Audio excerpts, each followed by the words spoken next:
Welcome to the Did You Know podcast, featuring Dana Mauro, a curious, knowledgeable wife of someone with two rare diseases, ataxia and mitochondrial disease. Since 2005, her focus has been on sharing reputable information on ataxia in short, simple, digestible servings. In 2014, she launched a video series on YouTube, Twitter, and Facebook called Did You Know Ataxia Facts that reaches 17 countries with 300 videos to date. She was the first to author 4 public service announcements about ataxia for the National Ataxia Foundation. Dana is a member of the New England Ataxia chapter, encompassing 4 support groups. She has 11 years' experience coordinating ataxia fundraising events and 5+ years participating in the Boston Abilities Expo. Most recently, Dana became part of the awareness efforts with the Ataxia unit at Massachusetts General Hospital in Boston for ataxia education. Out some information, so I want to just tell you what I passed out. Hey! Quiet now! Thank you. I met many of you informally earlier, walking around handing out some pens from the National Ataxia Foundation, and also I passed out a booklet that gets published quarterly from the National Ataxia Foundation, and it's all about what's going on with ataxia. Different research studies are covered in it, and there's a lot of useful information. I didn't have enough books to get everyone, so there are some tables over in this corner that did not get a book. So please share those books and just, pass them around. I think that you'll find that they have a lot of useful information. Before I get into saying anything further, I think that I would really love to acknowledge Team Azorean Pride.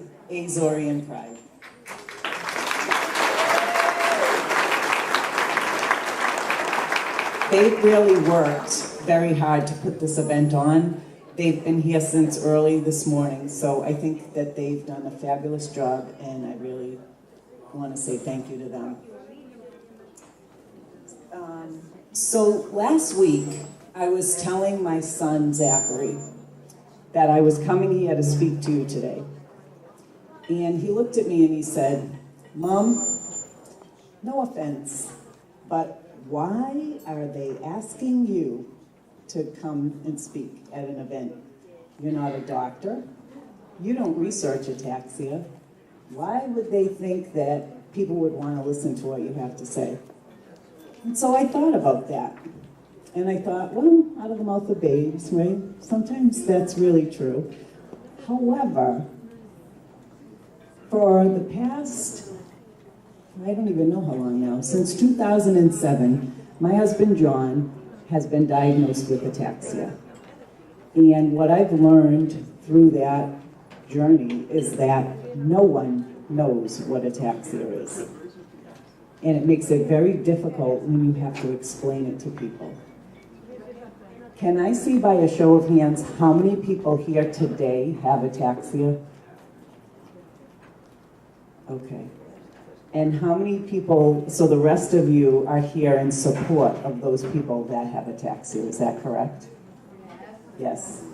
Are there any of you that are caregivers for people with ataxia? Can I see by raising hands?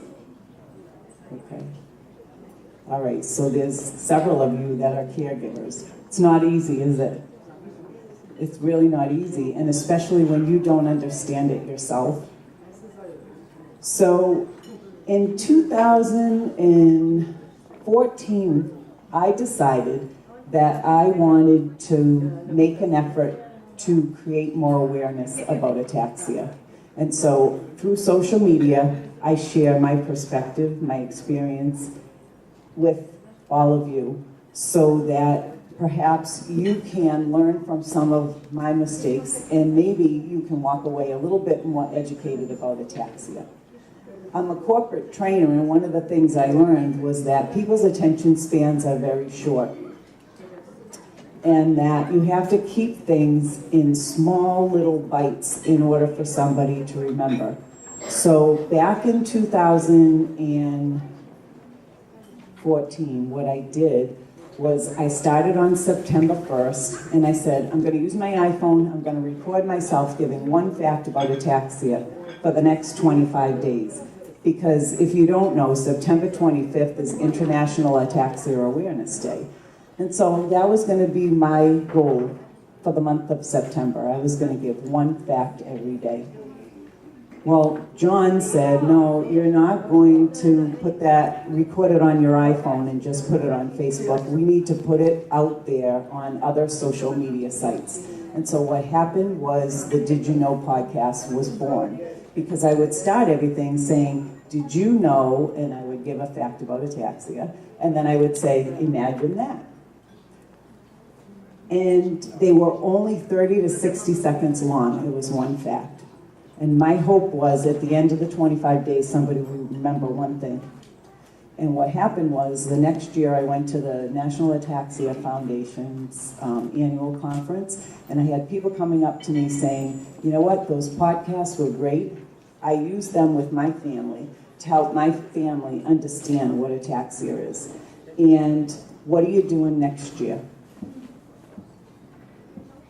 And so I couldn't stop. I had to keep doing it because it's a passion of mine and it helps so many other people. So that's why I do that. One of the things that I learned over time is, you really have to keep it simple. Sometimes what happens is when you've been diagnosed with something, you become an expert in it. And you really have to learn all the technology, medical terminology, in order to talk to your doctor. And so then what happens is when somebody in your family asks you a question, you may answer in a very technical way. Not intentional, but you may answer very technically, and then they don't understand what you're saying. So one of the things that I decided to do this year was simplify the diagnosis of ataxia.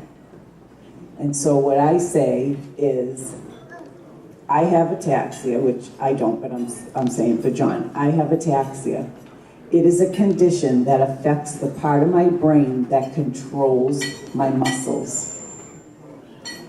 Because of it, I have trouble walking. I have trouble talking. I have trouble sometimes seeing. I can't always swallow very well. I try to create a very simple idea that people can understand. And I try to think of it as, if I needed to explain it to my 7 or 8-year-old little niece, what would I tell her? So I would encourage you to think about, if you have to ever explain ataxia, to do it in such a way that it's very simple. Don't use big words, and keep it simple, keep it in visual terms, because believe it or not, we can't understand what we can't see. And so if you can be very descriptive and explain it in such a way that it creates a visual for somebody and they can see what you're talking about, it's so helpful. The other thing I want to just mention to you is a couple of things that are like helpful tips, and these really impact people that have ataxia, but they kind of impact all of us. And that one of the things is, the doctors are not the expert, especially in the case of a rare disease, because they're learning about it kind of along with you. And you need to play a very pivotal role in helping them understand your symptoms, some of the things that you're going through, and the way that you're feeling, maybe side effects of medication. All that stuff is critical for them to understand so that they can help you. So you really need to create your care team, and that has to include your doctors, it has to include your family. If you have somebody taking care of you, it has to include that person. And the lines of communication really have to be open so that those people know exactly what's going on with you. One of the things that we started doing very early on was keeping a journal. So how many of you kept like a little diary when you were a kid and you wrote down different things? Probably more female people did that, right? But it's kind of like a diary, right? So every day you make a notation in that diary, something about how you felt that day. Maybe include what you ate, what the weather was, right? What happens over time is you're creating a document that allows you to see trends. And it also allows your doctor to see trends, right? Maybe every time it rains, your muscles really ache, more so than if it was a nice day. You won't remember that if you're only going to the doctor every few months. You won't remember that to tell him those things, but if you have it written down, it's very helpful. The other thing that is helpful is keeping a medical binder that has all of your test results in it and different pieces of information that you might want your doctor to have, because they're not all connected as we would love for them to be. They're not all connected online, so a lot of times they don't have your information. So I would just offer that up to you as a way for you to really educate your doctor. And then the other thing that you can do is what you're all doing today. You come out in support of those that you love that have ataxia. And this is just a great community to make that person feel like they're not alone and that they're being supported by their family and friends. So it's really wonderful, and I applaud you for coming out today and really taking the time to listen to me. I hope that I have given you a couple of things that are a little helpful, and I would encourage you to continue to come out and support the events, just from the aspect of showing your, your support, especially to those in the room today that have ataxia. So thank you very much, and imagine that.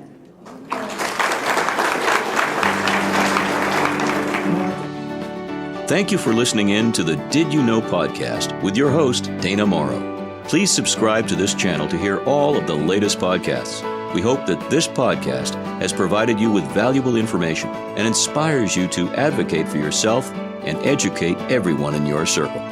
Remember, you are the expert and best spokesperson for your rare disease. Thank you.